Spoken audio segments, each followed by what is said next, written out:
Hello and welcome to Ask Bishop Zac. It's actually a bit strange that I say Ask Bishop Zac because this is my father. So typically this is a bit unusual, but everyone calls you Bishop Zac. So anyway, And I know you don't, so you're just a joker. We shall have to deal with it for now. We have a question from Rachel. Rachel asks, the pandemic has shown an increase in domestic violence in homes. What advice do you have for families that can't live in the same space for a long time? Thank you. The lockdown really hasn't shown what is not there. What the lockdown has done is bring to the surface, create a situation in which people must face up to themselves, face up maybe to the conflict that exists, the tensions that exist, the disagreements, and the lockdown literally locks you down to each other. And I think that's the crisis, that now you must face up to one another, you must talk to one another, you can't avoid each other, you can't run away from each other, and so on. So that's challenging, which therefore means really it's to address the things that were there.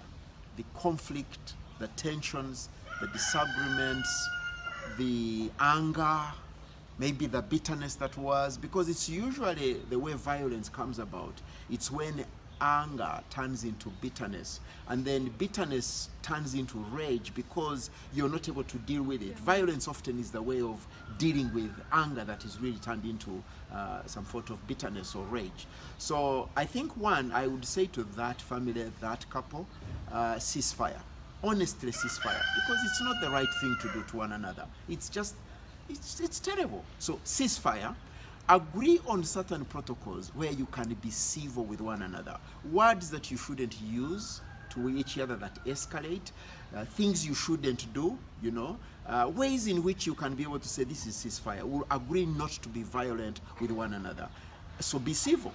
And then hopefully, as the lockdown is being lifted, you really seek ways in which you can deal with those things that are the reason for the anger, the bitterness, the rage that you're having to deal with in ways that is not good.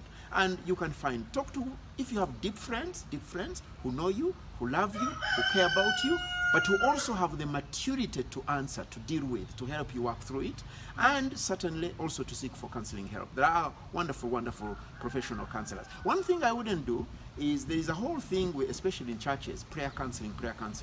Prayer is prayer. Don't confuse prayer for counseling. Prayer is prayer. Yeah, people can pray for you, but don't think that prayer counseling is counseling. You really need people who have the skill to help you work through those challenges. Can we go a bit more personal there? Have you had that kind of experience yourself? Maybe in marriage, in the family, with us? I don't know. Is there any example that could help? I think yes, there was a time I thought I should deal. But seriously, No, I think I could, certainly not in my relationship with your daughter. There's never been a moment when any of us is tempted to be violent. Frankly, it's not, I couldn't say it's even upon temptation. However, a moment of tension, a way in which I still remember this day, we had disagreed. And I really felt she had hurt me, and she felt similarly I had hurt her. So we go to bed. And honestly, that's a time when you don't want to sleep. I didn't want to sleep with her. But thanks be to God, we had a 6 by 6 foot bed, so she could sleep her side and I sleep my side, and it's don't touch, don't do anything. But anyway, in that moment, of course you're troubled, you're thinking about it, and in my mind I'm like, but God, really, it's her fault. Why does she? So you were there grumbling, but in that moment, honestly, the voice spoke to me and said, turn to her, take responsibility of what you did that angered her, because take responsibility. And I said, but no, God, she's the problem. No, deal with what your role is in this. So I actually turned around, and of course, don't do anything else, turn around, and I simply said, you don't even say darling at that moment. You said, just please forgive me.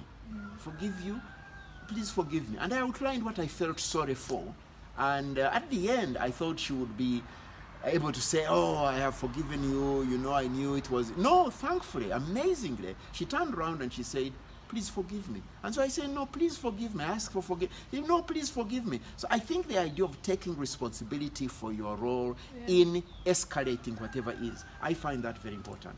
Thank you very much. Thank you. I think that's That's really helpful. You know, taking responsibility. I hope you do the same between I you and mean- Timothy. I'm listening. I'm listening.